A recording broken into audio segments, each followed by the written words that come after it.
Hey there, coaches. So today I want to talk to you about the I can't afford it response on your sales calls or your discovery calls.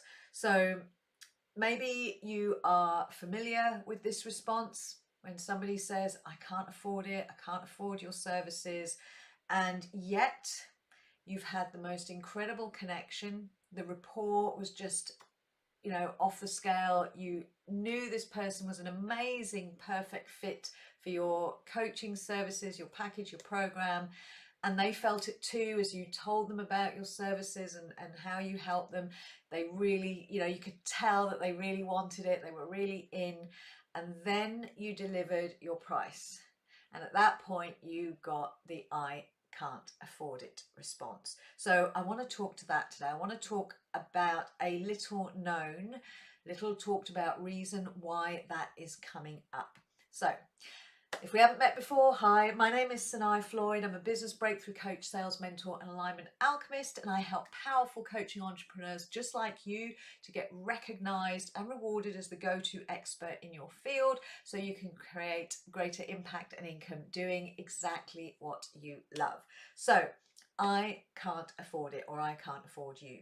It can feel really frustrating when you get that response. And I'm going to be talking particularly here about if you're noticing this is happening with some frequency, some regularity, almost like, oh God, not another one.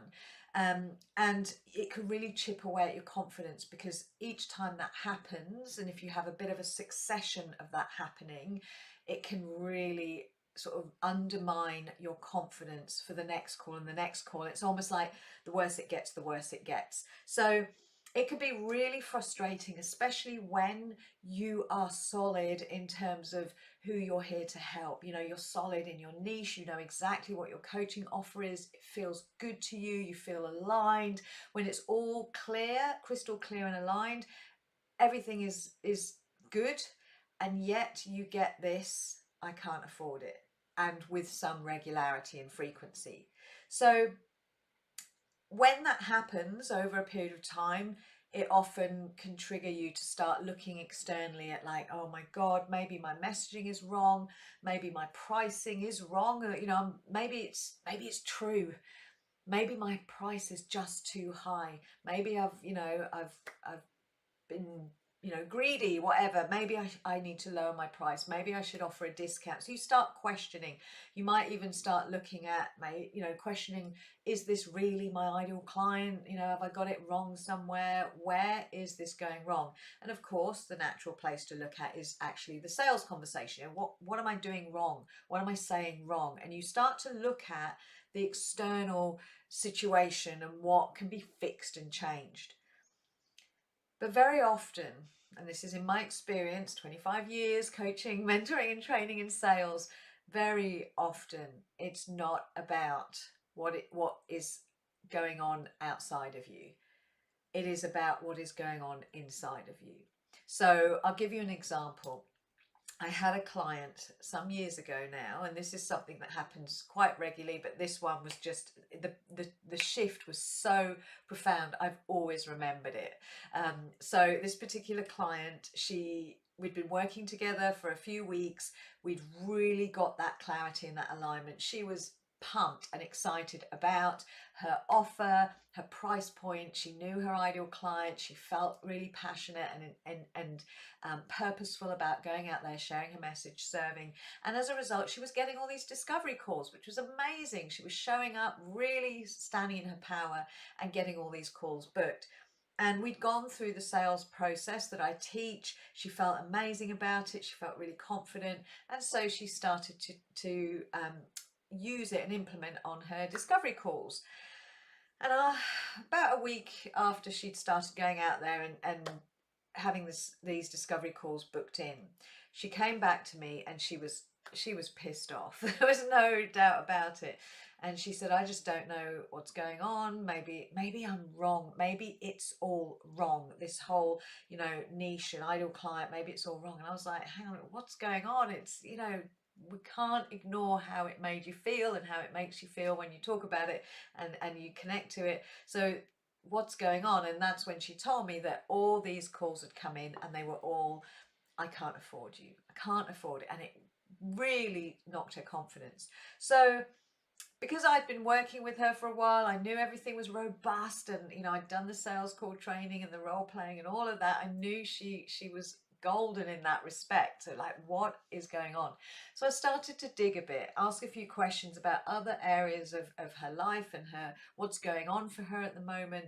And she started to tell me a very interesting story about the women in her family. Now, I won't go into too much detail, but in essence, she talked about how the women in her family, it's just expected that, we do everything. We do everything for our family. She's Mediterranean background, so the women really, are the kind of the heart of the home. But that also means they do everything. They put everybody's needs before their own. They prioritize everybody else. And she actually said the words, I'm not important.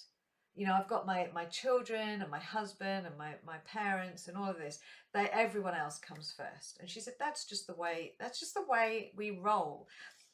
So when I heard that, it instantly made me think, well, hang on a minute. If you believe you're not important, and it's not, for her, it wasn't even a negative statement. It was like, that's just the way it is. That, she didn't feel bad about it. She didn't feel bad about it at all. It's like this, in fact, it was almost like a badge of honor. That, no, we are, we prioritize. We are the family, the heart of the family. As I said, we put everyone's needs and we can take care of everyone else. So, but when I challenged that in terms of how it affects her business, we recognize very quickly that I'm not important translates to I have no value. And when she connected to that, there was that instant feeling in her heart of like a contraction, instant recognition, instant contraction. Oh my God, that is really what this is about. This is how I feel at a really deep level. It's not about doing this from a place of, real alignment and joy. It's actually because I don't believe I have any value.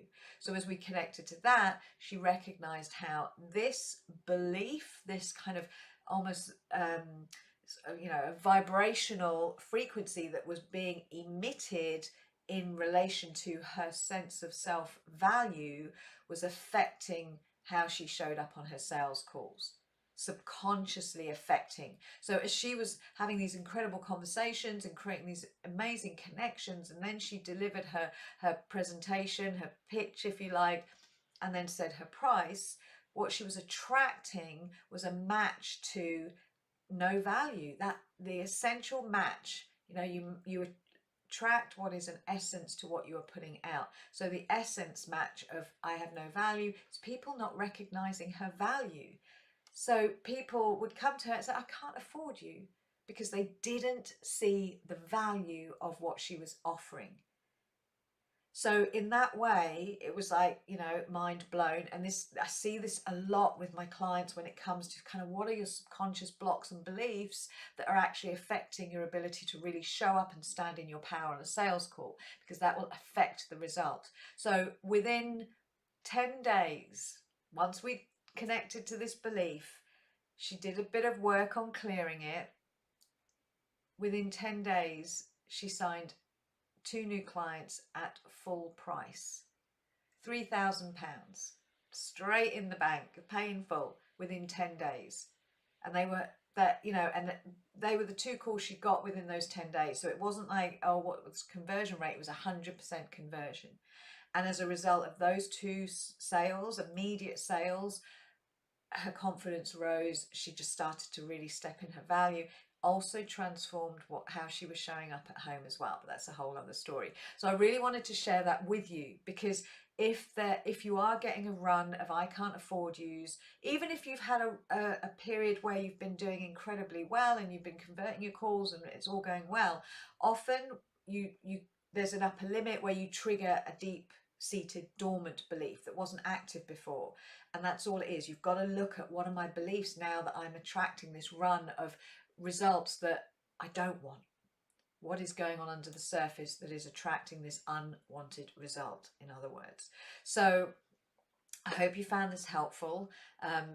always, you go within the law of cause and effect. You cannot buck the law of cause and effect. There's no way around it. You've got to look at whatever your effect that you're creating, you've got to look at yourself as the cause.